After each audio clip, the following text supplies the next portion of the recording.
Today's video is presented to you by the EA Creator Network. Special thanks to EA for providing me early access to College Football 26 to record this video. Please keep in mind everything you're about to see is still a work in progress and things can change. If you want to see more early access College Football 26 content, be sure to hit that thumbs up button on the video and subscribe to the channel.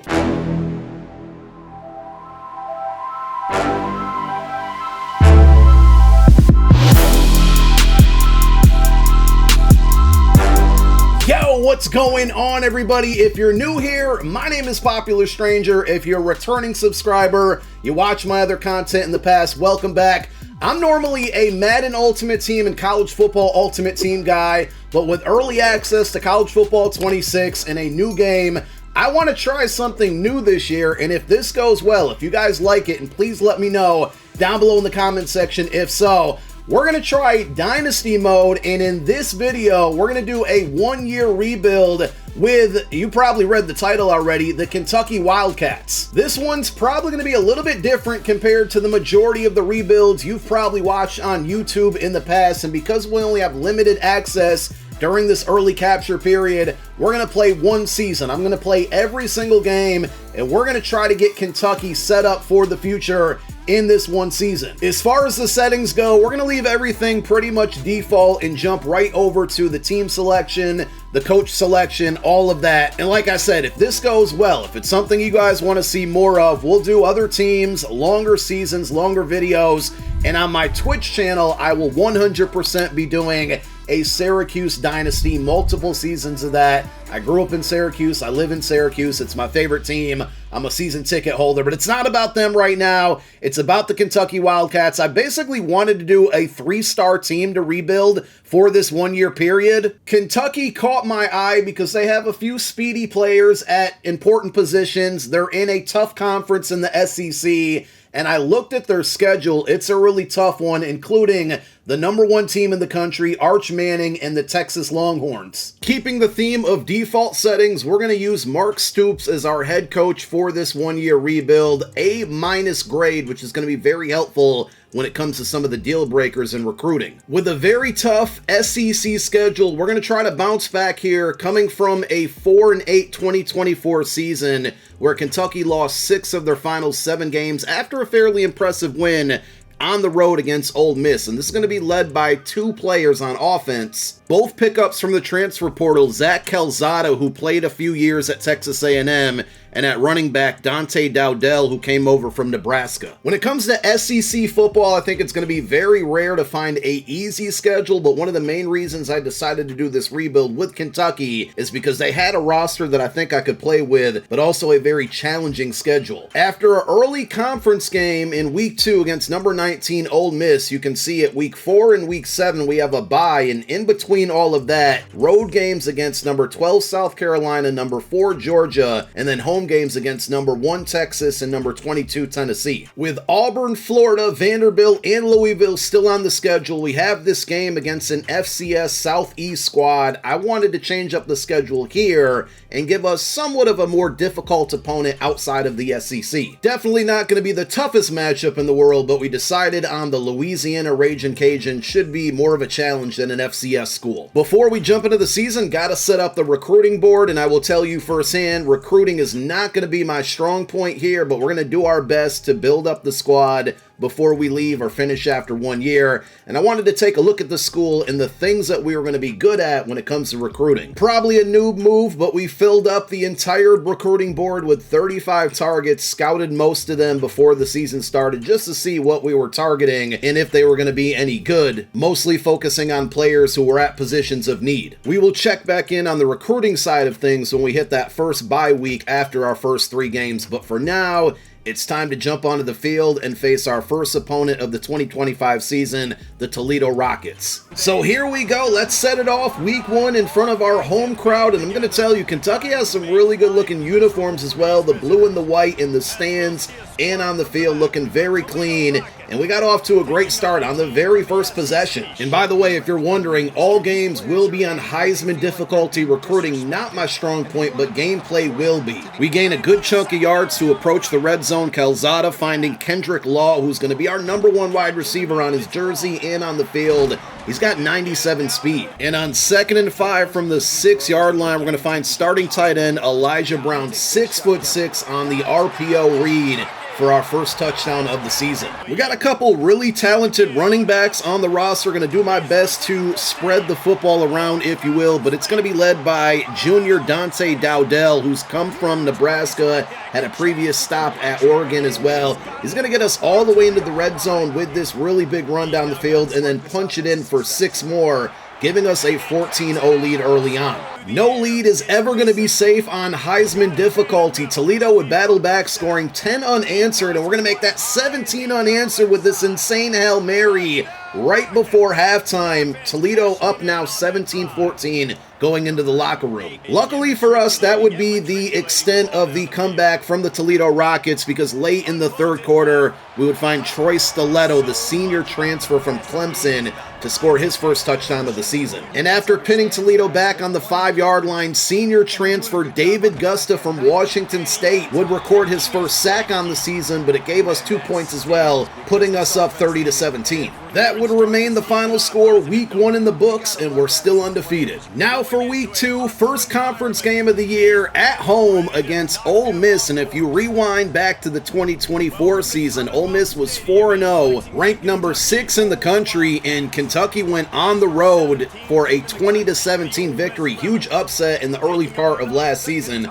So you know Ole Miss is coming into Lexington with a little bit of revenge on their mind. Despite the terrible weather conditions, the home crowd was in it, the defense was in it, forced a 3-and-out on the first possession of the game, and then turning it over to the offensive side of the ball, Zach Calzada would find sophomore receiver Ashton Kozar on the bubble screen with a ton of room in front of him, scoring the first points of the game. Ole Miss would literally waste no time responding with a 80-yard broken coverage touchdown to even the score at 7 still in the first quarter. Jumping ahead late in the first half, 4th and goal from the 4, Tony Saletto would score his second touchdown on the early season, increasing the lead 17-7. It didn't matter though, this is a tough conference game. Ole Miss would respond in the third quarter with a touchdown of their own, cutting that deficit back down to 3. Not too long after that, Ole Miss would then force a fumble on a handoff from an RPO play, leading to a turnover that would then equal 3 more points.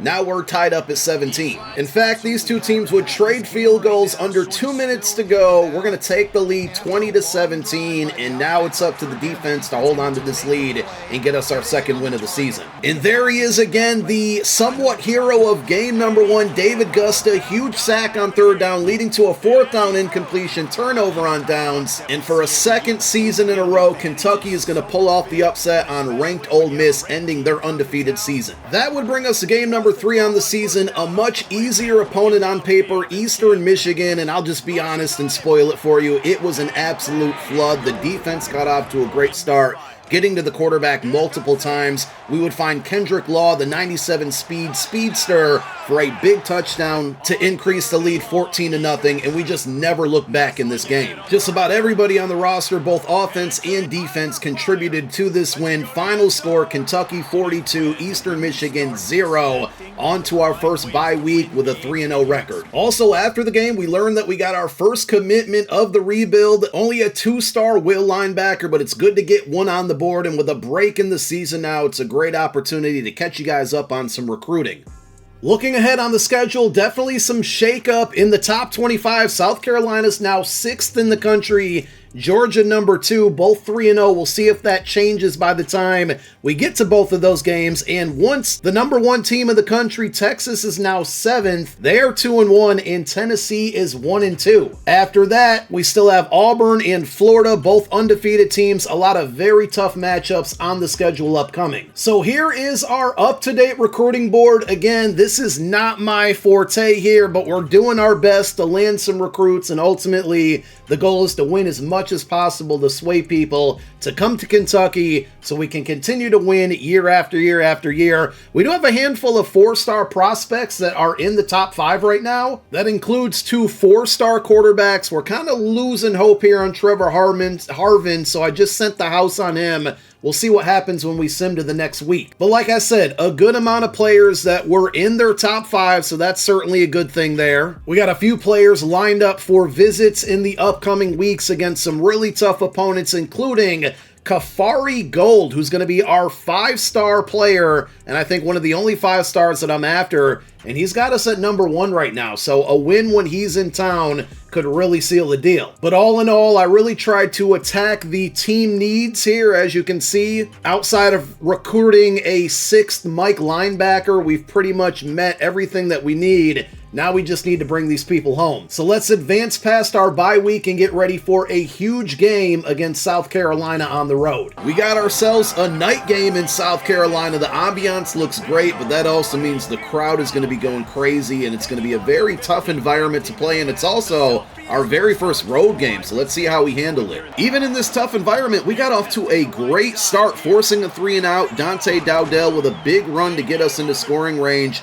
and we cap it off with this touchdown pass to Elijah Brown, going up 7-0. After that, the game did get a little bit sloppy for both offenses. We were able to force Lenore Sellers into throwing an interception, but unfortunately, on the very next possession, a fumble 6 happens, and the Gamecocks defense is going to make a huge play to even up the score in the beginning of the second quarter. A lot of back and forth in this contest. Late in the third quarter, Dowdell's going to find the end zone for the first time, tying the game up at 14. It wouldn't take South Carolina much time to respond. Pretty good coverage for the most part on this play, except for the fact that we left Oscar Attaway wide open, and he's going to help South Carolina reclaim the lead. At this point, the game just gets ridiculous. 2 minutes to go, 4th and 7. We got to go for it here, and Elijah Brown's going to get into the end zone for the second time today, tying the score once again. But just a few plays later, with a minute left in the game, Lenore Sellers is going to throw another touchdown pass to tight end Michael Smith, now making the score 28-21 with a minute to go. And I wasn't exaggerating when I said things are going to get crazy. First play of the next drive, we're throwing it up to our speedster, the transfer from Alabama, Kendrick Law. He's going to even the score up now at 28. Ultimately, bad defense and poor tackling attempts would lead to another Gamecocks touchdown. I mean, this one just got absolutely ridiculous. It's now 35-28 with 43 seconds to go. And on 4th and 6 from the 50, our final chance, we would come up short. First loss of the season to South Carolina on the road, 35-28, ending the hopes of our improbable undefeated season, and we got to go on the road to play Georgia next up. And it's safe to say things did not get off to a great start. We found out we lost linebacker Davern Rayner for the entire season with a torn rotator cuff, and not too long after that injury news, we gave up the first touchdown of the game. And no matter how impossible winning this game might seem, we gotta do it, because 4-1 sounds a whole heck of a lot better than 3-2. Luckily, on our very next drive, Troy Stiletto would find the end zone, evening the game up at 7 in the first quarter. After a huge stop on 4th down from our defense, we decided to go for it as well on 4th down, right around the 50-yard line, and maybe we got bailed out by the refs, I don't know, but the drive continues after this pass interference penalty. That penalty would lead to 7 points in our favor. Troy Stiletto in the end zone for the second time today, 14-7 with under 2 minutes to go in the first half. The defense would come up huge again with another 4th down stop, but I think we got a little too greedy, especially on the road against Georgia, trying to do too much before halftime. A forced throw from Zach Calzada leads to a pick 6, and now we're evened up at 14. Elijah Brown really has been a great weapon on offense so far, and he's going to score his 4th touchdown on the season. Not too long after that, we force a 3-and-out but get pinned back deep into our own side of the field. But on this bubble screen, we're able to get a lot of that yardage and get to midfield. Now, these refs might need to be investigated. That big gain leads us to a field goal attempt, which ended up being good, but we got a flag on the play in another key situation, extending this drive and keeping the clock moving. And sure enough, that penalty would lead to 7 more points. Dante Dowdell putting the Wildcats up 28-14 with under 3 minutes to go. On Heisman difficulty, you can never count out the CPU, especially when it's a great team like Georgia, and on 3rd and 26, They're going to find a way to keep this drive alive. A couple plays later, we get mossed, reducing our lead down to 7 points, but the hands team was prepared for the onside kick. We get a huge recovery here, and that's going to lead to a victory. Very surprising, but we did it. Unranked Kentucky improves to 4-1, taking down the number 2 team in the country, ending their undefeated season in the Georgia Bulldogs, and we now move on to a bye week. I'm going to hold off on a full recruiting update because I want to get to this Texas game, but we did get 3-star defensive tackle Josh Blades on the books for next season. So here we go. The Longhorns are in Lexington. I have no idea how we are still unranked after upsetting Georgia, but that's okay because we're going to get this W and finally crack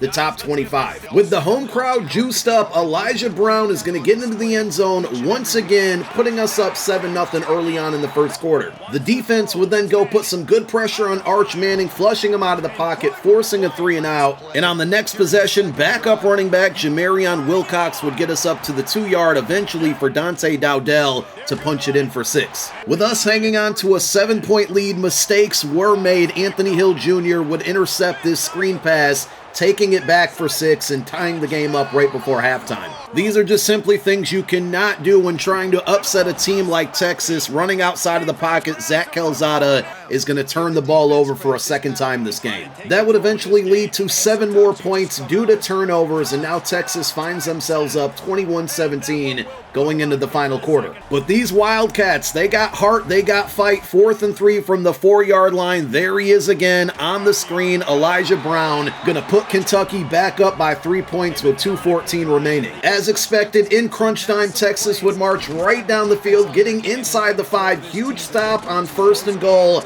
as they tried to run the ball. And on 2nd and goal, huge play of the season by defensive back Jansen Dunn, intercepting the screen and sealing the deal. Kentucky is going to upset number 3 Texas 24-21 and now improves to 5-1 on the season. If this doesn't get us in the top 25, I'm quitting out of the entire season. The disrespect is really real, and we are in the top 25, but we're stuck at number 25. And now we got a rainy home game against rival Tennessee. And Kentucky hasn't fared very well in this rivalry, but this one is different because we're going to start the game off with a fumble. And immediately after the turnover, 97 speed Kendrick Law is going to catch it and run right into the end zone, putting us up 7-0 early on. Fast forward to the end of the first quarter, Dante Dowdell is going to score another touchdown on the season, score now 14-0. And honestly, this is the end of the game right here as time's expiring. In the first half, J.Q. Hardaway is going to get a pick 6, increasing the lead 21-0 at halftime.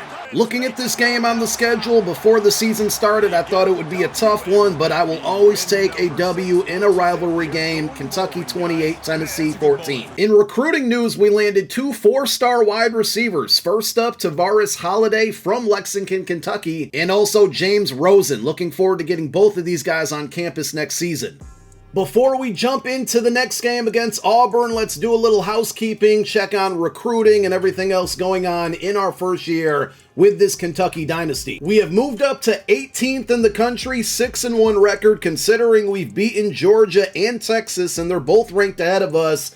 I feel like we should be in the top 10, but that's okay. We're going to continue to win games and do the best that we can. Also, here's a quick look at the projected CFP bracket, and I gotta say, Texas Tech and Nebraska being 2 of the top 4 seeds, a bit of a shocker. Here's your updated Heisman watch. I think all 5 names kind of surprising as well. And as far as recruiting goes, the last 2 4-stars that we just signed certainly helped out our class. Currently, Ohio State has the number 1 class in the nation. We are sitting at number 42 and the bottom 3 in the SEC as far as recruiting classes go, but I think that's going to continue to go up. On our board, we have a handful of commits. I showed you a few of the better ones, the 3- and 4-star players. We've gotten a lot of 2- and 3-star players I haven't showed as well, and a ton of players that are going to be on visits for our upcoming home games, including games against Florida and Louisville to close out the season. So hopefully some of these other commits that I'm scrolling through here end up deciding they want to come to Kentucky, but for now, that's where we are. Let's jump into the next game. The Auburn Tigers definitely underperforming this year with a 5-3 record, but it's still one of the toughest places to play on the road in all of college football,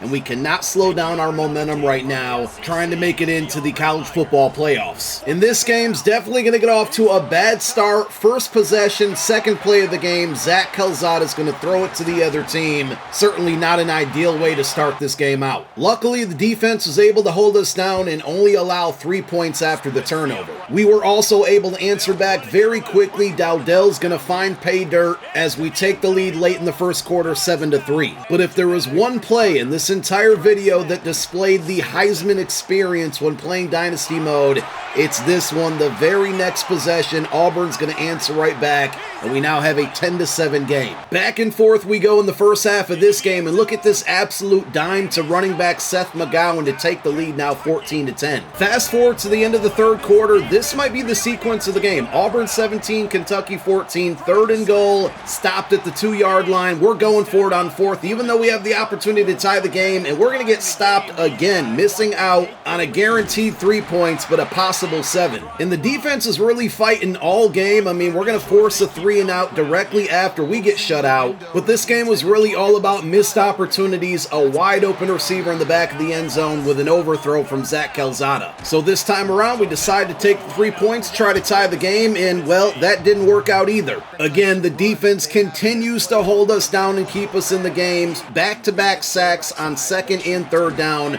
forcing another punt and giving it to the offense to see what they can do. After being shut out for almost a quarter and a half, look at this catch and run and great blocking. Kendrick Law is going to get into the end zone to reclaim the lead. Next possession, 1st and 10, Jansen Dunn's going to make another huge play on the football in a late game scenario, which you would think sealed up the game, but unfortunately it did not. Auburn would get the football back, and even after taking a sack with 9 seconds left, 4th and 17, heaving it up into the end zone, we get double L's here. A penalty flag is thrown for pass interference, but more importantly, he catches the football and the game is over. Just an absolute brutal loss on the road that could potentially keep us out of the SEC championship and the college football playoffs. And we got to get past that loss very quickly because the Florida Gators are coming into Lexington, and even though they've lost a couple games recently, this is still going to be a very tough team to beat. Kendrick Law, our #1 receiver, both on his jersey and in our hearts, is going to score the first touchdown of the game. And this play at the end of the first quarter is really key for the rest of the game because there's going to be 2 different injuries that's going to take out our best defensive player in David Gusta, but more importantly, DJ Lagaway is now out of the game. And before that, Florida was moving the ball down the field with ease. I can't help but think that that injury was the reason that they ended up with 0 points on that possession. But hey, injuries are part of the game, and we got to take advantage, and that's exactly what we did. Kendrick Law having a really good game is going to get us up to the 1, and running back Seth McGowan's going to finish the job. Kentucky 17, Florida nothing. Later in the game, with a little bit over 3 minutes to go, Florida's finally going to get into the end zone for the first time. We got a 17-7 game now with 3 and change. The onside kicked attempt from Florida would be a failure. We would get 3 more points, and we are now back on a winning streak, 20-7, with a victory at home against the Gators. In recruiting news, 3-star Mike linebacker Doug Hicks has committed to Kentucky. We'll catch you up with recruiting later on in the video. For now, we're 22nd in the country and back home again for that custom schedule game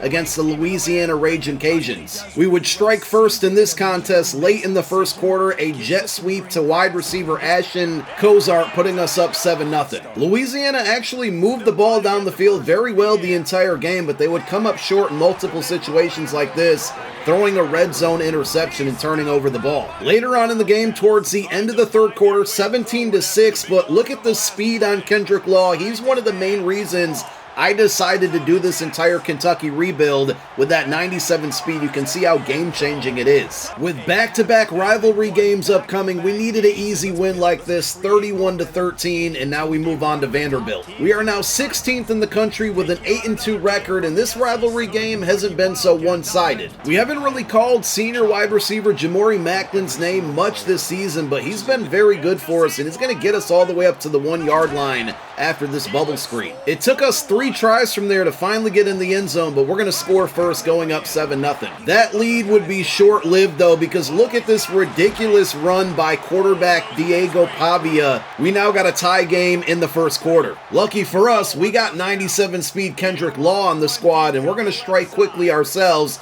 reclaiming that lead, going back up 14-7. It continued to be a back and forth game, but at the end of the third quarter, Jamarion Wilcox is going to find the end zone, taking the lead 28-17. And this decision by Vanderbilt felt really desperate. Down 2 scores with a little bit over 4 minutes to go. They're going to go for it on 4th and 12 and not get it, and that pretty much sealed the deal for us. After that turnover on downs, we'd score another touchdown, this time to Elijah Brown, bringing the score 35-17, and that would be your final. So with the back-to-back rivalry games on the schedule, we got one of them as a W. Going into the final regular season game of the year, we sit at number 31 when it comes to the best recruiting classes in the nation, but more importantly, we're 13th in the country right now, and the top 12 teams make the college football playoffs.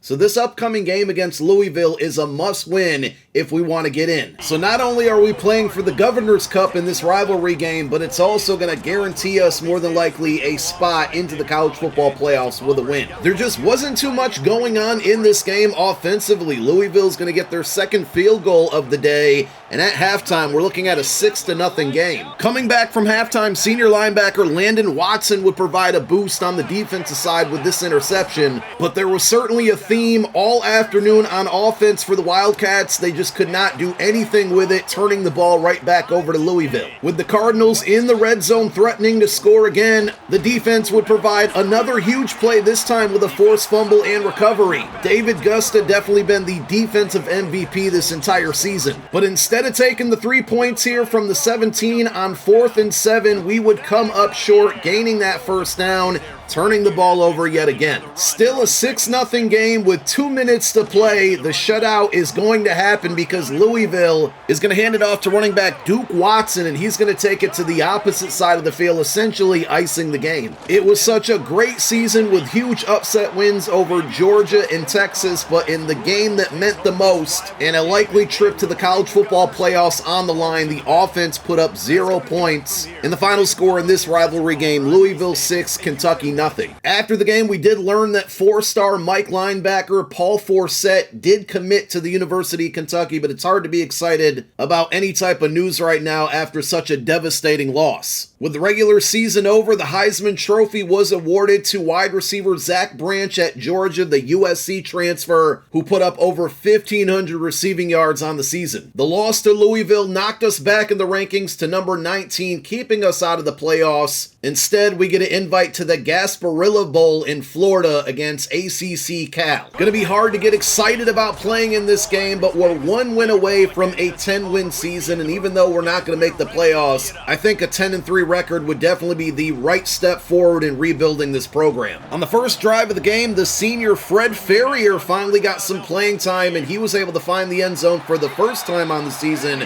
putting the Wildcats up 7-0. With the defense still pitching a shutout late in the first half, Kendrick Law doing Kendrick Law things with another touchdown on the season, this time on a bubble screen. Kentucky 14, Cal 0. The Golden Bears made a comeback, cutting the lead down to 4, but with 2:50 and change left in the game, redshirt freshman kicker Jacob Cooey would get one through the uprights, increasing that lead back up to 7. With Cal having another opportunity to tie this game up, only being down 7 with 2 minutes and change left, the defense stepped it up yet again on 2nd and 3rd down, getting to the quarterback, pushing them back, leaving the Golden Bears with a desperate attempt at a first down, heaving it down the field, but Jansen Dunn was there to make sure the pass was not completed. With great field position after the turnover on downs, why not run up the score a little bit, make things more comfortable? Tight end Elijah Brown's going to get in the end zone one more time on the season, bringing that lead up to 14 with under 2 minutes to play. And that would be your final score. Kentucky improves with a record of 10-3. Definitely a silver lining to the end of the season, as we are the Gasparilla Bowl winners.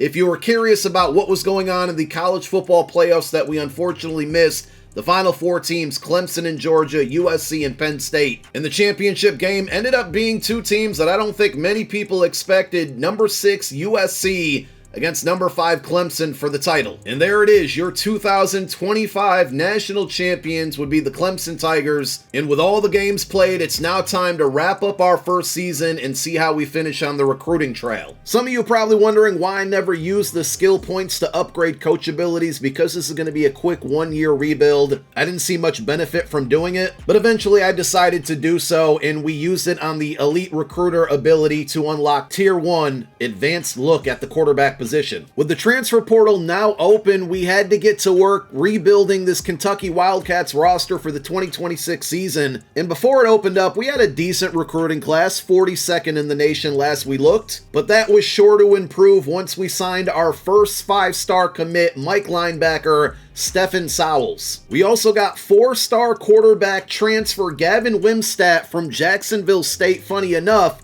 he originally out of high school committed to Kentucky and is from the state. We were also able to land 4-star strong safety KP Price from Boston College. And we're going to have some competition at the quarterback position because we also were able to get 4-star quarterback Tavian St. Clair from Ohio State. That's a big get for us. In totality, on National Signing Day, we landed 32 brand new scholarship players for the 2026 season. And coming into this entire process, I didn't really expect myself to do great in recruiting, especially when this is just a 1-season rebuild. But we ended up landing the number 26 recruiting class in the entire country, which is pretty on par with what the Wildcats did coming into last season. Off-season training results appeared to be pretty good as well, boosting OVRs on some of our key players. And it looks like Tavian St. Clair is going to be in line to be the starting quarterback week 1. The preseason rankings for the 2026 season has us at 14th, which I gotta say is great considering we were unranked at the start of this entire rebuild. So after a 10-win season and a 26 rated recruiting class in just 1 year on this rebuild, I have to say it went pretty well. I would hope that we have this program all lined up for more success in the future, but because I can only take control for 1 entire season, it was out of my hands for everything that happens here on out. Before I get out of here, I did decide out of curiosity to simulate the entire 2026 season